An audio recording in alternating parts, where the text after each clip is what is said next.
Mike Renner here alongside Steve Palazzolo, and we're breaking down the big guys, mock draft, version 3. All the college games are in the books. We have all the grades on all of these players. So we're going to go through Steve's first round. This is what Steve would do, and we're heading into the conference championship games here. So these are just purely projections based on their rankings heading into the playoffs. Not finalized as of yet. We'll see what happens in a few weeks.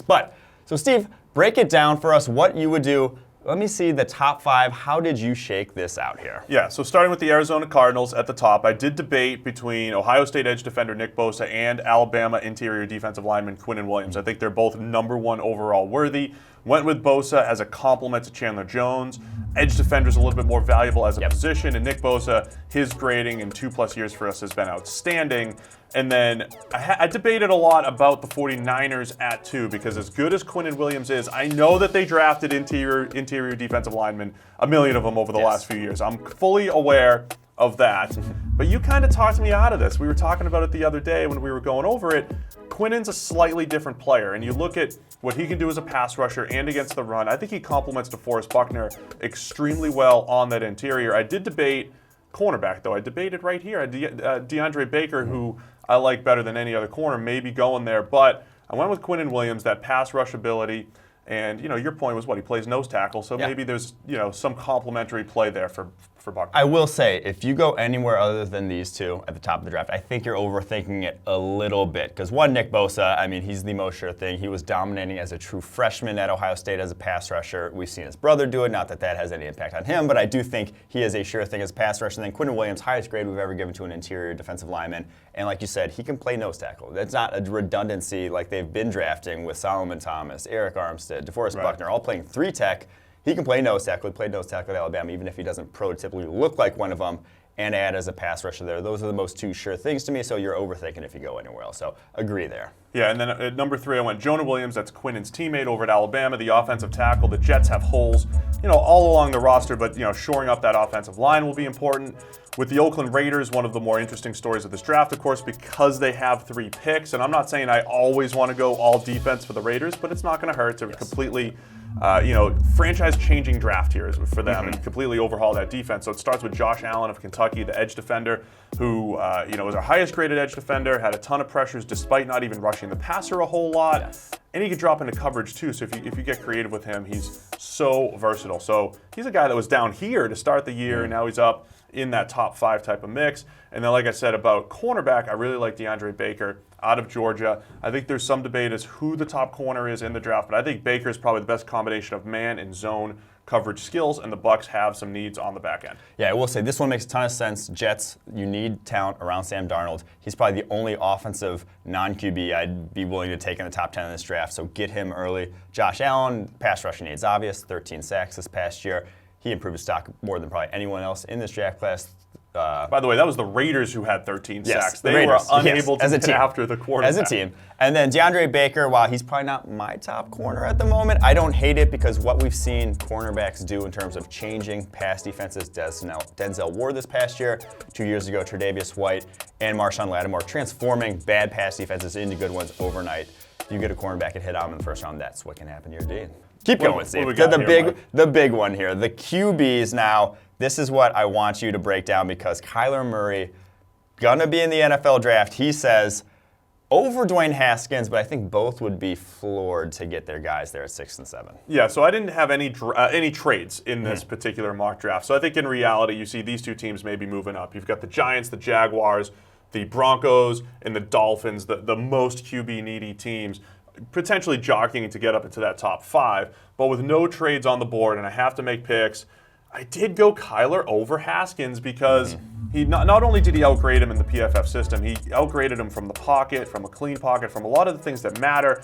And I know Kyler is only 5'10" at best, and Haskins has the prototypical look, but his playmaking is spectacular, and this is all assuming that they're going to use him properly at the next level. So you have to tap into some of that running ability. You have to, mitigate some of the height disadvantage that Kyler Murray does have, but he can make NFL-type throws.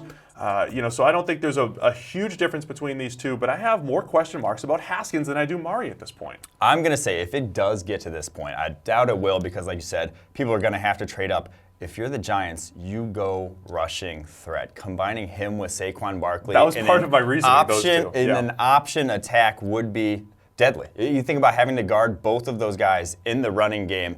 I know running back value is being devalued, but what you can do with an option attack with a running back who's that good in space, because they didn't give him too much space with Eli Manning under center. With that offensive line, as poor as it is, he didn't get a lot of space to run through. Saquon Barkley did, and still produced.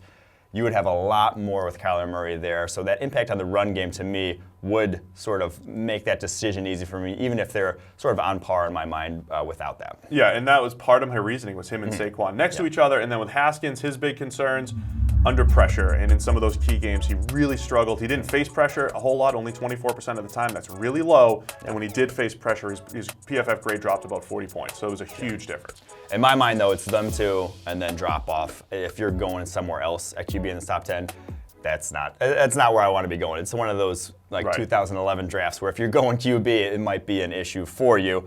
On to number 8, 9, 10, though. We have Greedy Williams, Jeffrey Simmons, Byron Murphy. 2 corners going there. Like I said, I like the corners in the first round. They can be franchise changer, but Simmons is your next DT off the board after Quinnen. Break it down for us. Yeah, so Greedy Williams to the Lions. I think that fit is really good because he's the best press man corner in this draft. The Lions, with Matt Patricia, they moved to a man coverage scheme this past year, played it at top 3 this year, and having him opposite Darius Slay, they've been trying to fix that huge, opposite Darius Slay spot for a while, so Greedy Williams is a good fit there. As far as, let me get to Byron Murphy real quick, the other corner. He was our highest graded corner this year. He's a different style than Greedy. He can play zone, play man. He's athletic, and the Broncos really need to replenish at cornerback. Yes. But I know Broncos fans, and eventually when we get there, Dolphins fans are going to be saying, where is my quarterback? But it's because we don't trust a whole lot of guys at the top. I don't trust Drew Lock. I don't trust Daniel Jones to be those guys. Will Grier, I'm iffy on here. We'll see where he ends up over here. So that's why I went cornerback with the Broncos. I think need and fit match up there. And then you mentioned Simmons.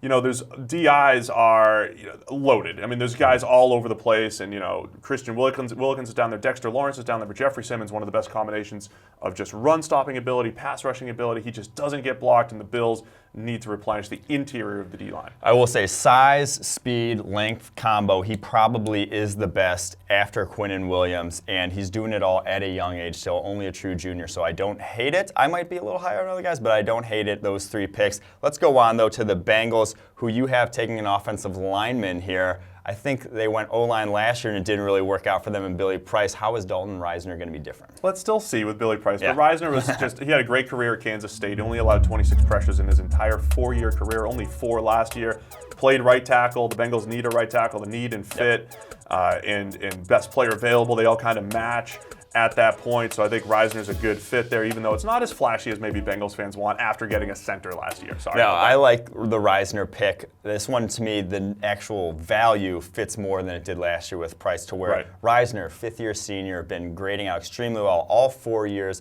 there at Kansas State as a starter. I think he could actually step in and be better than Bobby Hart right away, which, I mean, that's not a huge bar to cross, but that'll be better. It'll actually be a guy who can step in and be competent right away.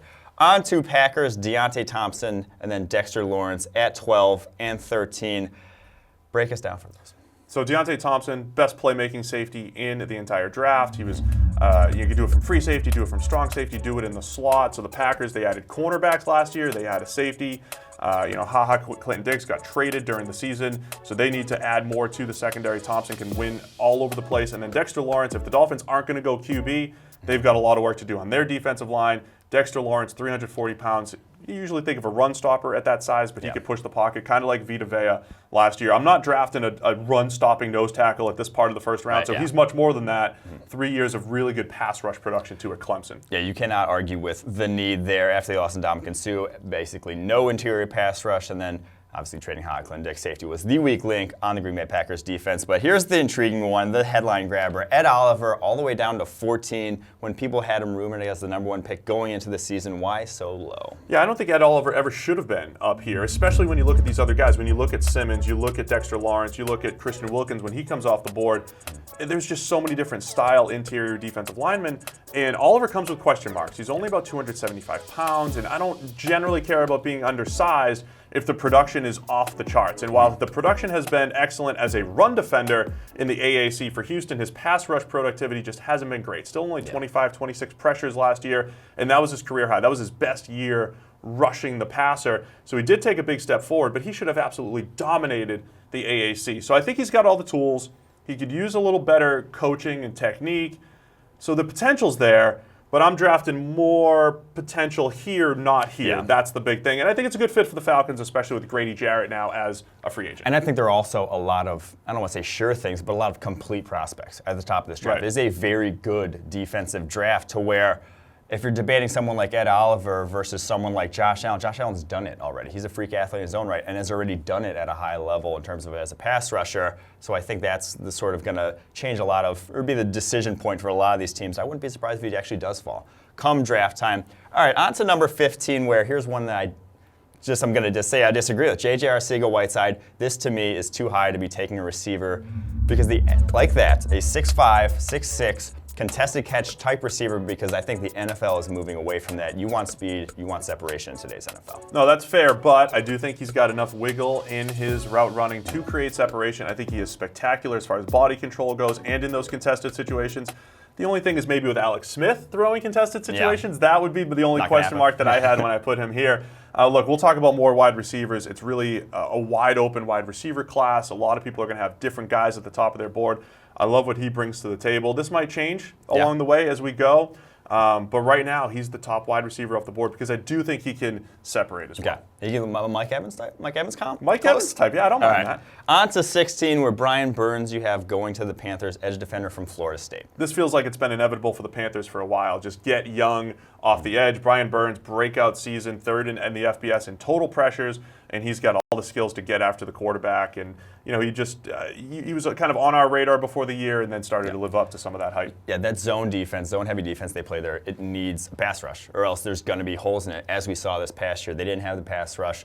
Still have Mario Addison, but Julius Peppers took a huge step back. In his old age, I think they could replenish there for sure. Yeah. All right, on to 17, where Christian Wilkins, I would have him a little higher. I'll just say that. He had a monstrous year there for Clemson. I know he's older than the other DTs he's going behind, but you can't argue with the production. So here's all the interior defensive linemen. You got Wilkins, you have Oliver, you have Lawrence, you have Simmons, and of course up here, he's in his own world. Quinnen. We got Quinnen over there.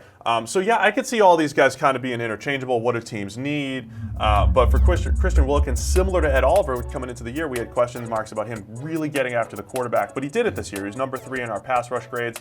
I do like that. I could see him, the more we watch him, maybe interchangeable with some of these guys. I don't see massive differences other than style. From a production standpoint, he's been great, and the Browns really need help along the defensive line with Myles Garrett and Larry Ogunjobi as the only other guys there. I was going to say, you cannot argue with the fit there. If the Browns got one of this group of guys, I think they'd be floored because, like you said, Ogunjobi led all defensive tackles and snaps last year. Myles Garrett was second. You cannot run those young guys into the ground. You need them to be effective. You need someone like Wilkins. All right, on to number 18, where I disagreed with this fit with Greg Little, the Ole Miss tackle, because Vikings don't need tackle. They need guard. But I can say maybe kick him into guard for the early part of his career, then when Riley Reif's contract's up, kick him back out to tackle. Yeah, Riley Reif hasn't been great. Yeah, we can get rid of my mark there. Riley Reif hasn't been great at left tackle, and I'm not saying he steps right in, but Ole Miss, offensive tackle, former 5-star recruit, gotten better every single year. Maybe you start him at guard like they did the other Ole Miss guy at Miami, Laramie Tunsil. But either way, Vikings fans are just saying, give me any offensive lineman. Yeah. I was thinking of you a little bit when we put the mock together. All right, on to number 19, A.J. Brown, Ole Miss receiver. And if it was me, I'm doing one of these where these are getting switched. Really? Because A.J. Brown's at the top of my receiver board, but you got him going second. I don't hate him being the second receiver off the board, but I think he is more of the separator that the Redskins could use instead of vice versa. Yeah, I could see that as we look at the process a little bit further. I know Mariota could absolutely use him. They have a future Hall of Famer, Corey Davis, guy that I love. That's an inside joke unless you're following us all the time. But A.J. Brown played mostly in the slot at Ole Miss, but he could play outside. He can play in the slot. He's really good after the catch. I think you just stock up on playmakers for Marcus Mariota. All right, on to number 20, Devin White. The fit is too perfect there. They really missed Ryan Shazier. I mean, this one, I think it this is one going to be your mock every single draft. Yeah, Mock draft. A couple years ago, I was giving Jack Conklin to the Bills every single time because I was like, that's a perfect fit. This could be the perfect fit. Devin White, I could also see the Bengals going really wanting him because of how weak they've been at linebacker. But the speed that Devin White brings to the table is special. I think the NFL is going to see the way some of these athletic linebackers have played the last couple of years, and his value is going to be through the roof. I could see teams really wanting him over here. For us, cornerback still more valuable. Edge defender and defensive interior still more valuable, but the fit with the Steelers is really good because of what they need in the middle of their defense. Yeah, this is like we've said before, deep defensive draft. Another defender, Ja'Kai Polite, came really out of nowhere for Florida this year, and they've lost Cliff Averill, Michael Bennett this past year. Pass rush took a step back. Yeah, and Frank Clark is a free agent, so I mean, Seattle has needed to, get some edge defenders back in there, add some youth up there. So this looks like a perfect fit. Yeah, Florida. Polite went from not playing a whole lot to just really a breakout season, one of the best edge defenders in the nation this year. All right, on to 22, and this is the one I disagree with most. You can explain it for me though, N'Keal Harry, and then I'll tell you why I disagree with it. Wide receiver from Arizona State, because Mike hates it because he's got a big body and he makes spectacular Not catches. just that. And the separation thing, again, I know, but he's got some after-the-catch ability, and my whole thing is the big-bodied receiver who has a big catch radius for Lamar Jackson. Lamar's not the most accurate quarterback in the NFL. We know that, but N'Keal Harry can go up and make plays. The Ravens just need to continue to add playmakers because the pass game is still important despite what they want to do on the ground with Lamar. To me, I'd rather they go Yadni Kajust or any of the offensive linemen down here. Cody Ford, who you don't even have here, because you're all in on Lamar Jackson. You are going to be a run-heavy offense. You just devalued your receiver position by doing that. You want guys who can impact the run game because that is going to be your calling card. I don't think that's N'Keal Harry. I mean, it's great to have receiving talent. You're still going to have to pass, but I don't think he's, again, the guy that fits with Lamar Jackson. You want separation. So we got a bunch of these guys. These not great separation guys going in the first round. I'd be surprised to see all of them end up there when it's all said and done because of just, again, where I think the NFL is going. But we can go on to Yadni Kajust, where the Texans' obvious need. This seems like it's going to be like the Bengals last year, where it's such a big need, we're just going to pick whoever's the best tackle available. Yeah, and look, I don't like to usually draft by need, but this did match up a little bit. Maybe this is like my one forced pick for the Texans. Yeah. I like Kajust. He's not locked in to the first round the way he's played at West Virginia, but he's got all the skills. They didn't have a chance to spend draft capital at offensive tackle last year because their first round pick was, was later in the draft. Their first pick was later in the draft. Trade. So yeah, they need to attack the offensive line because they really struggled. Once Deshaun Watson gets a good supporting cast, I think he could be scary because he hasn't had much around him. It starts at offensive tackle. I was going to say, every single other young QB is doing it, has a real offensive line, except Watson. So we'll see when he does get one, how good he can be. Let's go to the Raiders' 2 picks, though, because they have 3. They already got Josh Allen. Now you're giving them DREMONT Jones, the Ohio State defensive tackle, and Taylor Rapp, the safety out of Washington. Yeah, I think instinctively I do just end up going all defense for the Raiders because I know how different this can, or how much this can really change the organization. DREMONT Jones, interior pass rusher, is one of the highest graded on the interior this year, and then Taylor Rapp, just a solid all-around safety, can cover the slot a little bit, can play deep, sure tackler, only missed 2 this year. So now the Raiders have an edge defender in Josh Allen who can also drop into coverage, DREMONT Jones who can rush the passer, we know they got to get after the QB,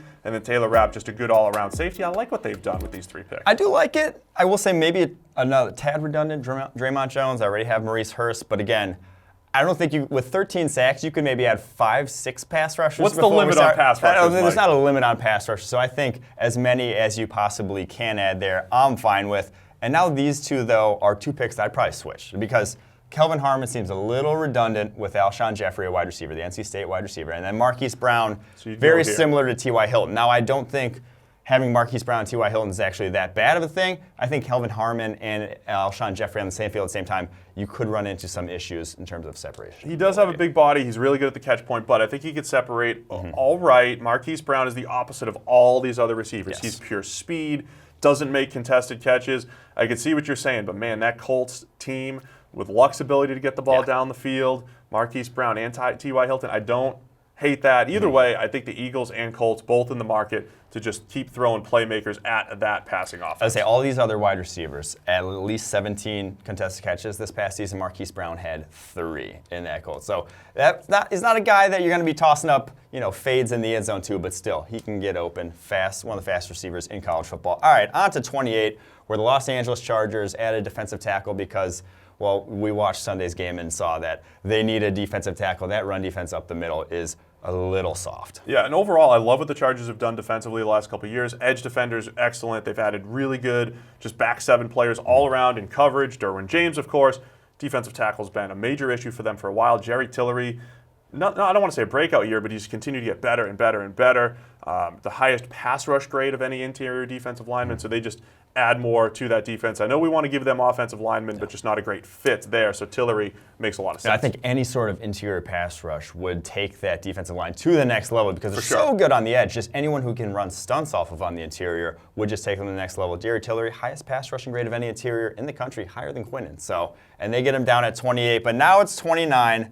Big one, star it, Steve Palazzolo saying Tom Brady is finished. Patriots drafting Will Grier here. Walk me through the thought process of why. I still think we have 10 more years of Brady, but just in case, you need a backup. You need the potential heir apparent. And Will Grier from West Virginia, again, I don't love him at this part of the draft, but I like him here. Developmental guy. I think he's got some pretty good accuracy. Can get the ball down the field, continue to improve at West Virginia. I think he's a Patriots type of player. And I think, you know, if he's at this part of the draft, there is good value there for Tom Brady's backup for now. That's fine. That's fine. I don't hate it. I put him there actually in one of my mock drafts because I do think as a developmental prospect, he has the tools, he has the accuracy to become that. Not a great arm though. We saw a ton of his deep balls die, but he still made some nice throws from one hash to the other. So it's still an NFL caliber arm. It's not so weak that that's gonna hurt his development. All right though, on to 30 where the Rams are in an interesting position because they have one pick in the first 3 rounds. And they are a team that is built to win and compete right now. So I think they are going to skew sort of upside guys for someone who can contribute right away. And to me, O'Shane Jimenez is that guy.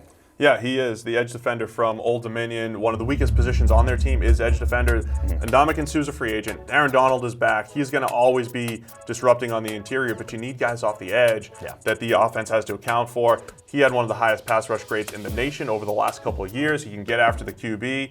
I don't know if a lot of people have him in the first round, but I do think it's a good fit for the Rams, and his production should translate to the next level. Yeah, Senior Bowl is going to be huge for him, seeing what he does in the one-on-ones there. All right, on to the last couple picks here. Devin Bush going to the Chiefs linebacker. They have Anthony Hitchens, but that still means it's neat. Anthony Hitchens was the lowest grade linebacker in the NFL this past year. Yeah, he really struggled. Devin Bush, a little bit like Devin White, tons of speed, flies to the ball, probably the best blitzing linebacker in the draft here, over 20 pressures each of the last 2 years. But you can have him for his athleticism and his ability to cover in space. That's a huge need for the Chiefs defense. Reminds me of a little bit of Rashaan Evans last year, who then went to a man-heavy team in Tennessee and turned it on the second half of the year. So he was a good fit there, and it looks like Devin Bush would be a good fit for them as well. And on to 32, JACE Sternberger, a pick that I was going to say I don't think it's a great fit, but keep going. Yeah, you don't love tight ends in the first round anyway. So this is the Packers pick from the Saints. We're assuming the Saints win the Super Bowl. I don't know when you're watching this video what happened, but these are all projections. JACE Sternberger.